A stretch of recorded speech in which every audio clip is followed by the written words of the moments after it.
Betting యాప్స్‌పై central government సంచలన బిల్లును తీసుకువచ్చింది. దీని ప్రకారం ఇకపై బెట్టింగ్ యాప్స్‌ను ఎవరైనా క్రియేట్ చేసినా, ఎవరైనా బెట్టింగ్‌ను నిర్వహించినా, అంతేకాకుండా ప్రమోట్ చేసినా కూడా నేరంలో భాగంగానే పరిగణిస్తారు. దీని ప్రకారం 3 ఏళ్ల జైలు శిక్ష లేదంటే ₹1,00,00,000 జరిమానా కూడా విధించేందుకు ఈ చట్టం ప్రకారం అవకాశం ఉంటుంది. ఈ చట్టం ఇప్పుడు లోక్సభలో ఆమోదం పొందింది. త్వరలోనే రాజ్యసభలో, ఆ తర్వాత రాష్ట్రపతి ఆమోద ముద్ర వేసిన తర్వాత ఈ బిల్లు చట్టం రూపం దాల్చే అవకాశం ఉంటుంది. కాబట్టి మొత్తానికి సెంట్రల్ గవర్నమెంట్ బెట్టింగ్ యాప్స్పై ఉక్కుపాదం మోపేందుకు సిద్ధమైందనే తెలుస్తోంది. మనందరికీ తెలుసు, బెట్టింగ్ యాప్స్ వల్ల చాలామంది నష్టపోయారు. చాలామంది లక్షలాది రూపాయలు, కొంతమంది కోట్లాది రూపాయలు పెట్టి బెట్టింగ్ యాప్స్లో నష్టపోయారు. జనరల్గా యువత దీనిపై ఎక్కువగా ప్రభావం పడింది.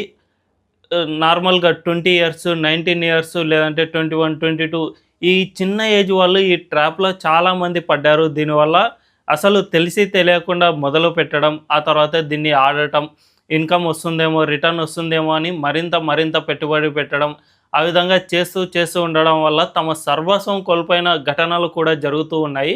ఒక విద్యార్థి 3 కోట్ల రూపాయల వరకు బెట్టింగ్ యాప్లో నష్టపోవడం వల్ల బలవన్మరణానికి పాల్పడిన సందర్భాలు కూడా ఉన్నాయి. చాలామంది మన తెలుగు రాష్ట్రాల్లోనే సూసైడ్ చేసుకున్నారు. ఇది మన తెలుగు రాష్ట్రాల్లో కూడా చాలా వివాదంగా నడిచింది. నా అన్వేషణ లాంటి వారు దీనిపై చాలా వరకు యుద్ధాన్ని ప్రకటించిన సందర్భాలు కూడా ఉన్నాయి. జనరల్గా ఈ బెట్టింగ్ యాప్స్ను కొంతమంది ఇన్ఫ్లుయెన్సర్లు అండ్ యాక్టర్లు చాలా ప్రమోట్ చేశారు. దీంతో కోట్లాది రూపాయలు లాక్కున్నారు. హర్ష సాయి లాంటి వాళ్ళైతే ఈ బెట్టింగ్ యాప్స్ను ప్రమోట్ చేస్తూ కోట్లాది రూపాయలు సంపాదించుకున్న సందర్భాలు ఉన్నాయి. దీని నుంచే ఎంతో కొంత సహాయం చేసినట్లు బయటికి చూపించుకోవడం, తెర వెనుక మాత్రం చాలా ఈ విధంగా బెట్టింగ్ యాప్స్ ద్వారా సంపాదించుకుని నార్మల్ ప్రజలను మోసం చేసిన సందర్భాలు ఉన్నాయి. కాబట్టి ఈ బెట్టింగ్ యాప్స్ను నిషేధించాలి అని చాలామంది కోరుకున్నారు. మనందరికీ తెలుసు, ప్రస్తుతం ఈడీ కూడా చాలామంది యాక్టర్లను, ఇన్ఫ్లుయెన్సర్లను విచారణ చేస్తుంది. ఈ బెట్టింగ్ యాప్స్లో చాలా వరకు మనీ లాండరింగ్ జరిగింది అనే ఆరోపణలు కూడా వస్తూ ఉన్నాయి.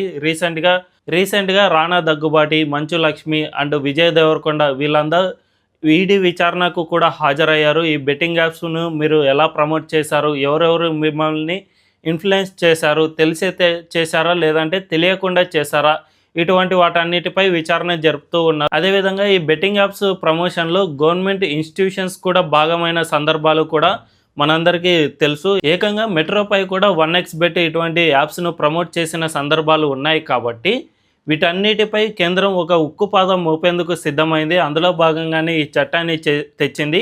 ఈ చట్టం ప్రకారం ఎవరైనా బెట్టింగ్ యాప్స్ను క్రియేట్ చేసినా, దాన్ని అంటే ప్రజల్లోకి తీసుకెళ్లేందుకు ప్రయత్నం చేసినా కూడా 3 ఏళ్ల జైలు శిక్ష అండ్ ₹1,00,00,000 వరకు జరిమానా విధించే అవకాశం ఉంటుంది.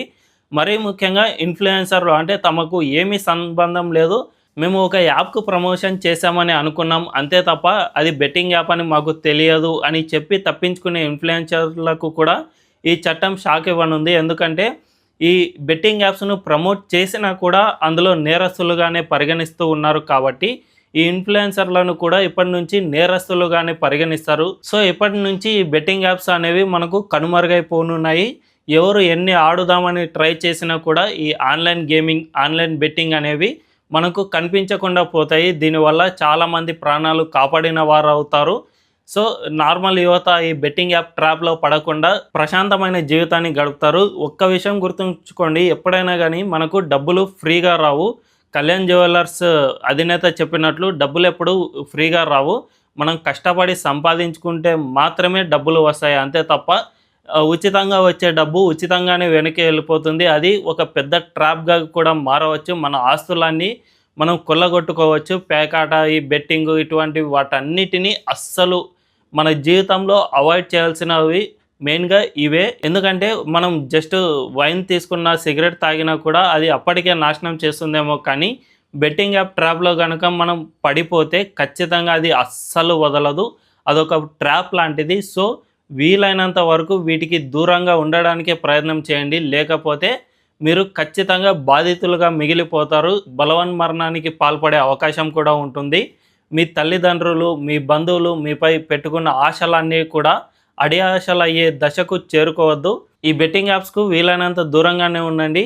అండ్ ఈ వీడియో కనుక మీకు నచ్చినట్లయితే ఖచ్చితంగా లైక్ చేయండి అండ్ సబ్స్క్రైబ్ చేసుకోవడం అస్సలు మర్చిపోవద్దు. Thank you.